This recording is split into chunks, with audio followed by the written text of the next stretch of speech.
মধ্যে পাওয়া যায়। তাম পৃথিবীর মানুষের কান্নার পানি যদি এক পাল্লায় রাখা হয় গো, আর হযরতে দাউদ আলাইহিস সালামের কান্নার পানি যদি এক পাল্লায় রাখা হয়, হযরতে দাউদ আলাইহিস সালামের কান্নার পানির পাল্লাটা ভারী হয়ে যাবে। এবার তাম পৃথিবীর মানুষের কান্নার পানি এবং দাউদ আলাইহিস সালামের কান্নার পানি একত্রে কইরা যদি এক পাল্লায় রাখা হয় গো,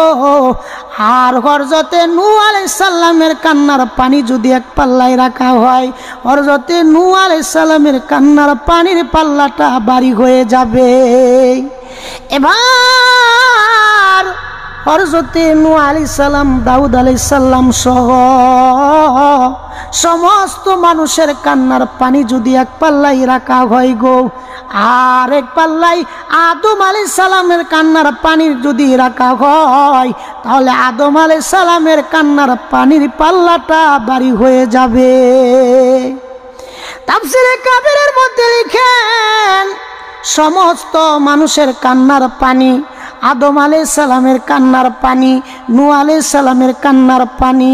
দাউদ আলাইহিস সালামের কান্নার পানি যদি এক পাল্লায় রাখা হয় গো, আর আমার নবী, আপনার নবী, দোয়ার নবী, রহমাতুল লিল আলামিন নবীর কান্নার পানি যদি এক পাল্লায় রাখা হয় গো, তাহলে দয়াল নবীজির কান্নার পানির পাল্লাটা ভারী হয়ে যাবে।